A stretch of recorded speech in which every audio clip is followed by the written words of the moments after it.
Good morning, everyone. With me here, Mr. Darren Buckley, the president of AmCham, the American Chamber of Commerce. He's still with me to discuss in detail about the government policy, how he sees the new set of government policy would attract the business sectors to come to Thailand, and how he view the program or the project introduced to our foreign business sectors attract Thailand. Welcome back again to the Insider, where we talk about the relationship between Thailand and the US last week. We also touched a little bit on the confidence that the US business sectors have for Thailand after the up and down time in Thailand, of course, after the political situation, after the incident took place in Bangkok lately. And this time, we talk about the government policy. So I understand that you monitor closely about the government policy, particularly the connectivity, the infrastructure development policy, the link, the railway, the road project. How do you see this? Actually, I think the infrastructure projects, which have been refined over the last few years now to the current state with the present government, I think they're very important for the future of Thailand. Yeah, if we look at Thailand becoming a part of the ASEAN Economic Community and the integration now of 10 nations across ASEAN, Thailand's got to look to its competitive strengths. It has the advantage of having already developed its manufacturing sector to be one of the strongest in the region.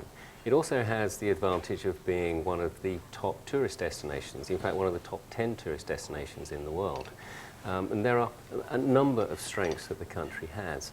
But as the countries come together, there's going to be a merging and a little competitiveness within the ASEAN bloc going forward. And so the infrastructure plans and connecting the north-south, east-west parts of Thailand with its neighbours, facilitating the easier flow of goods and services across the country, reducing the cost of moving goods and services around the country, logistics, and basically speeding up the time it takes to move things around. Yeah, that's hugely attractive to business. If you travel today in Bangkok at certain times, I don't think anyone really counts the true cost of sitting in very long traffic jams. But if you can bypass that, and if you can use rail travel instead of road travel to move your goods and services, and you can get your goods and services out through state-of-the-art ports much more efficiently and quickly than can be done in the Philippines or in Vietnam or in Indonesia or in Malaysia, then that's a competitive advantage that would attract more inward investment into Thailand. So I think the infrastructure projects are critically important for Thailand's competitiveness. And I think it's good for the domestic economy. Yeah, it's a 7-ish year program of infrastructure. It's a lot of money, but it's money that Thailand can afford, and it won't really significantly increase Thailand's debt to GDP ratios in a negative way. And therefore, as a result, I think it's something that, if done and if carried out, would be extremely positive. But before I forget, you have mentioned the ASEAN community, which of course, by end of this year, the whole region would combine, and it will become a big market, a market of 600 million people. It's a big market. How do you see the challenge and opportunity? Well, I think when we look at AEC and the coming together of everybody, around the world, the creation of one of the top 5 trading blocs is clearly exciting. The global economy has struggled over the last few years. It's largely been driven by China, and as we've seen very recently, volatility in China, some concerns domestically within China, and finally the devaluation of the renminbi there. It sent shockwaves through the rest of the world because this big engine of growth that has grown up now to be the second largest economy in the world, maybe it's slowing down and it's having some issues with its growth, and that will influence the global economy. So the creation of a new big trading bloc becomes very exciting. And how can the world benefit from this creation? It's exciting, but it's not going to be a Europe. We're not going to have a single currency. We're not going to have fully harmonized laws and regulations. There's not going to be a central parliament for ASEAN. It's a coming together of actually quite a disparate group of countries with different cultures, different religions, different business practices. But it's still coming together. And it's coming together with an aim of, we can work together. No one's trying to be better than the other, but we can come together and we can share the benefits of coming together with ourselves by increasing intra-ASEAN trade flows. But also we can have a bigger voice on the global stage. And with that bigger voice, hopefully, can attract continued inward investment into ASEAN and help continue to develop the growth of the ASEAN economy overall, positive for all countries. There'll be some jostling in that, and at times some countries will show that they're stronger in certain areas than others, and there'll be some realignment. As each country finds its strength, there'll be some realignment in how trade and business develops within ASEAN. Countries start to leverage their respective strengths. It's going to be very good. It'll be very exciting. Less than 4 months, Yeah. we become ASEAN community. What else needs to be done in order to make the ASEAN community become a real, body that would attract the foreign investor, that would, create prosperity for the whole members? Well, we got to see tangible steps at the end of the day. Having the leaders of all 10 ASEAN nations stand together and say we are now one is one thing. But we also need to see harmonization and liberalization across the board in a number of different areas. Now, we fully expect that to be staggered. If you look at the state of Myanmar, you compare that to Singapore, clearly these two different economies are at a very, very different stage of development, and it would just be unnatural to try and hold Myanmar to the same standard as what could be expected in Singapore.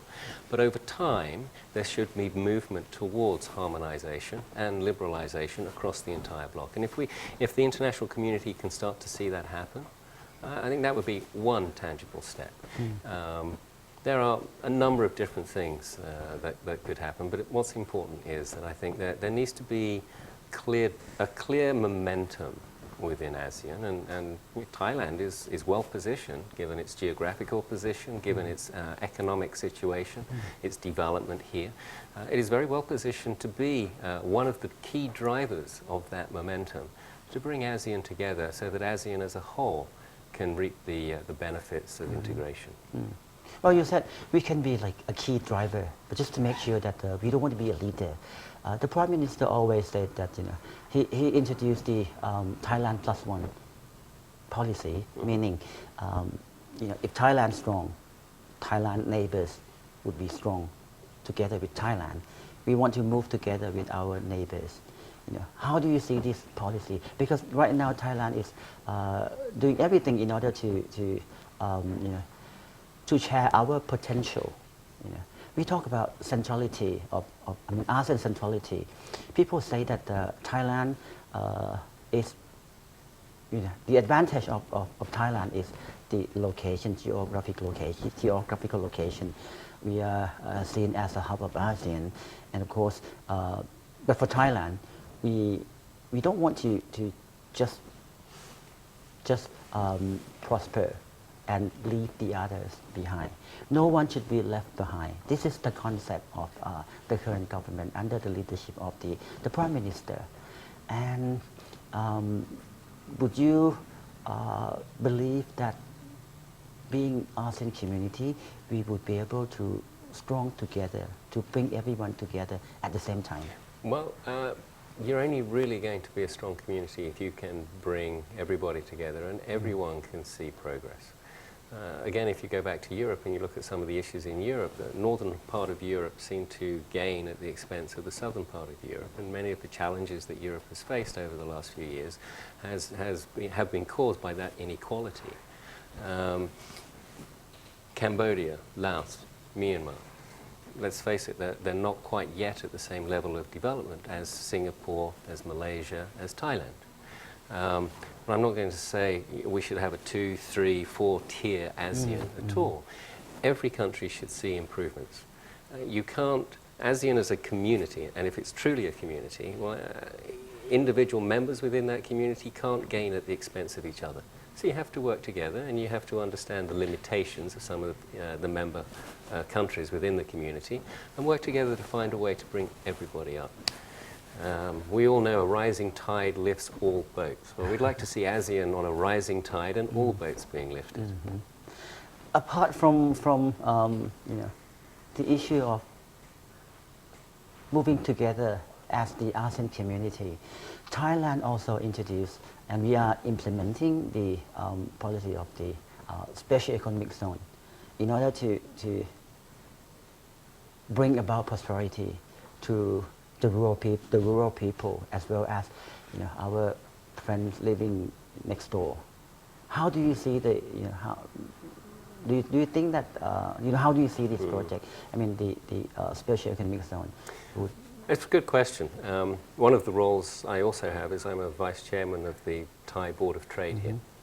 And the Board of Trade talks a lot about trying to increase prosperity in some of the upcountry areas and more rural regional areas of Thailand. The special economic zones at this stage, I'm not sure. I'm not sure yet whether they're really going to deliver the benefits that perhaps we're looking for. Why do they have to be along the border? If we're moving to an AEC that will allow the movement of labor and goods across borders, well, they don't necessarily need to be on the border. They can be somewhere which is a little bit more accessible and more practical.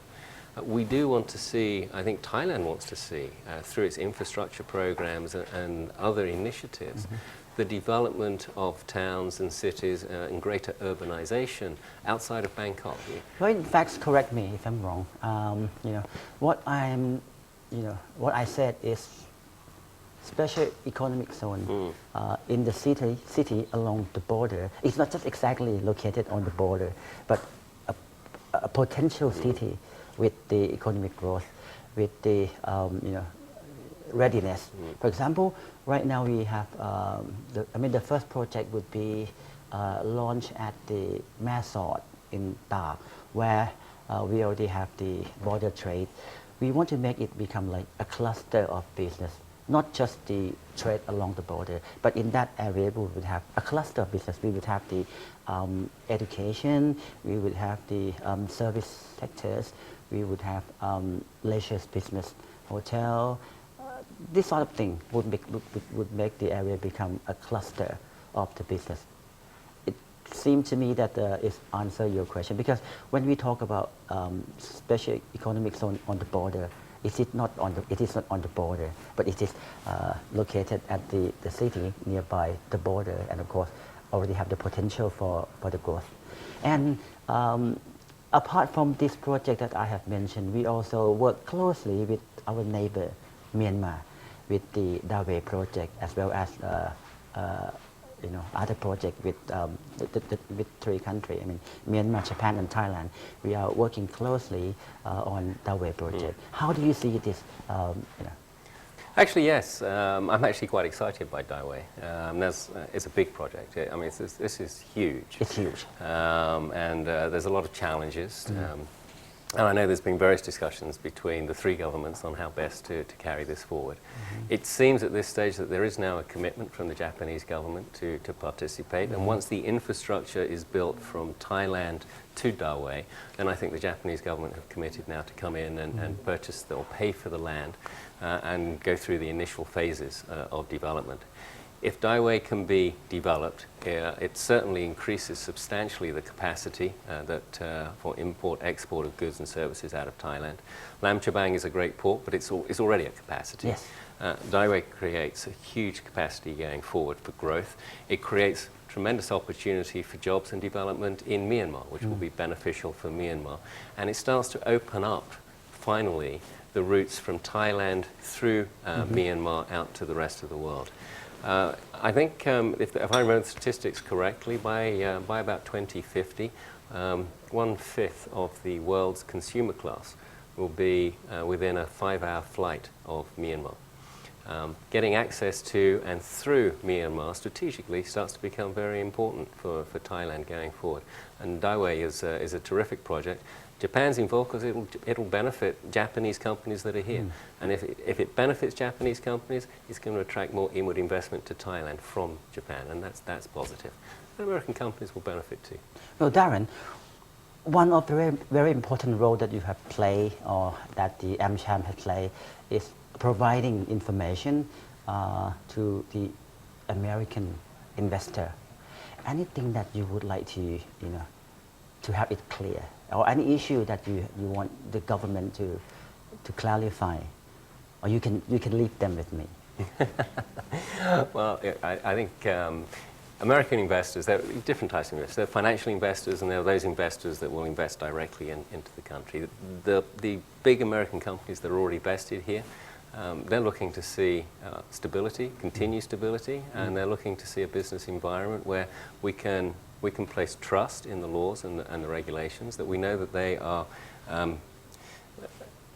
that everybody is going to be held to the same standards under the laws of Thailand, no matter who they are, and we can all play fair. We're very pleased to see the initiatives around anti-corruption. It really is important to American businesses. And so these types of things that the government is working on certainly would be positive. Oh, thank you. I understand that you are wearing two hats. We finished the first hat. Let's take the first hat off. So what is your other hat? Well, the one that pays the bills, I run Citibank here in Thailand. We also, from Thailand, cover Laos, Cambodia, and Myanmar. So running Citi. Citi has been here now for almost 50 years. We've been in Asia for 110 years, and we've been around for over 200 years. So we're a kind of an old institution, but we don't look at ourselves as old at all. And one of the things that we've been doing very much here in Thailand is trying to bring many of the innovations that we've learned and developed around the world to the banking sector here in Thailand, both on the institutional side and on the retail consumer side. Which is why you see Citibank is the largest foreign bank here in Thailand. We have almost 2,500 employees directly. Yes. It's a large number compared to other foreign banks, and we invest very heavily in education, training and development and capacity building in the banking sector, which is why wherever you go across Thailand, it makes me especially proud that I see people who not only get out their credit card and say, hey, look, I'm a Citi credit card customer. I don't have one. Yeah, oh, we should talk. Okay. But what I also see is I see many people who say, you know what, I used to work at Citi. Through the training programs that we have, we've trained a lot of people throughout Thai business, Thai banking, and it's great to see them in the community. So one issue that this government is working, that is to narrow the gap between rich and poor, between those underprivileged people and the privileged people, of course. How Citibank, support in reducing the gap between these two group of people? Well, from a business level, a business perspective, it's hard for us to provide broad banking services to the mass population. We're only permitted under the current regulations to have 3 Citibank branches. It'd be pretty hard to put those 3 branches and cover the entire population. So we're limited by regulations in terms of how much we can spread ourselves. So we do it in other ways. And we have many community programs. In terms of assistance, one of the biggest things for us globally is financial education. And through the Citigroup Foundation, we provide across the world, and here in Thailand specifically, support to a number of different areas within the community, in the broader community, not just in Bangkok, but outside as well. Financial education programs. 2 of our flagship programs are one is the School Banks program, where we go into schools and we help students learn about entrepreneurship. And through entrepreneurship and their ability to earn money, we then teach them about the benefits of saving, how to manage a household budget, and we help them set up their own bank inside the school. And the students run the bank, and the depositors have their own passbooks, and all the money is there to incent students to save. And what we found through this program, which is particularly exciting, is not only that the students are able to understand this, enjoy this, and start to make the benefits. The money that they save is used towards their education and their books, and the lessons that they learn, they teach to their parents. And so through the School Banks program, we're actually teaching the broader community in terms of how to manage household finances and budgets, etc. We also have another program which is particularly exciting, which is where we teach financial education to at-risk women. Predominantly this, we go into prisons and women who are incarcerated but about to be released. We provide financial education training to them. And the aim is to try and help these women, once they are released into the community, to be able to manage their own household finances. So not through financial difficulty are they tempted to reoffend and end up back in prison. And this program has been very successful if we look over time, we found that many women have benefited from this, and the reoffence rate of women who've gone through this program is much lower than otherwise we see in the community. These are just two. Okay. There are a number of programs in financial I believe education. that, this is very important, particularly education. Oh, by the way, would you mind sharing with me, before coming to Thailand, how many countries have you lived? Well, I'm going to add one more thing, if I may, before I answer go that ahead. question. There's a couple of programs beyond financial education that we're very proud of. One is sponsorship of the Thai national football team. And we've been sponsoring the Thai national football team now for the last couple of years. And when I first came and we started the sponsorship, I'd go to watch the national team, and I'd sit on the bench with the players because the stadiums were kind of empty. Now we go and watch the team, and we have to beg like everybody else to get a ticket because the stadium is full. The Thai national team has developed over this period of our sponsorship to a tremendous state. Leaders of ASEAN, obviously SEA Games winners for the last 2 times, and have done incredibly well. Yeah, this year is very successful years for them. We have Coach Zico, of course, to thank for that, and the teamwork and the camaraderie among the players is tremendous. But it's been hugely successful, and we are so proud to be a part of Thailand's success here. To the extent that I am pushing as many people as possible to think seriously about Thailand trying to bid to host the 2030 World Cup. Huge opportunity for Thailand to brand itself with a long-term vision and show the world just how much Thailand has achieved from today and the issues that you face today here in Thailand, and how you can move through those issues to 2030 and be the first Southeast Asian nation to host a World Cup, probably with one of your neighbours, Singapore, Malaysia perhaps, to join that. That would be hugely beneficial. Be very exciting. And lastly, the City Elephant Nursery up in Chiang Rai. The elephant is a true national symbol. As you know, the Thai national team are called the War Elephants. Well, we have a baby elephant by the name of Denra, and with our partners, the Golden Triangle Asian Elephant Foundation, we have our first baby up in Chiang Rai at the City Elephant Nursery. There's lots of things that we're very proud of doing. We very rarely get to talk about them, but it's part of us being embedded in the community. City all around the world is absolutely vested in the countries in which we operate, and that's no different here in Thailand.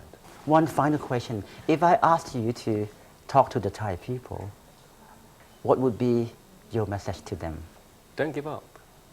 You've got challenging times, but that's okay. We all go through challenging times. Have a vision, set a roadmap to that vision, and work hard together. Really, at the end of the day, no matter what side you come from, whatever your background, if everyone pulls together with the objective of making Thailand stronger, Thailand will become stronger. Stronger together. Stronger together.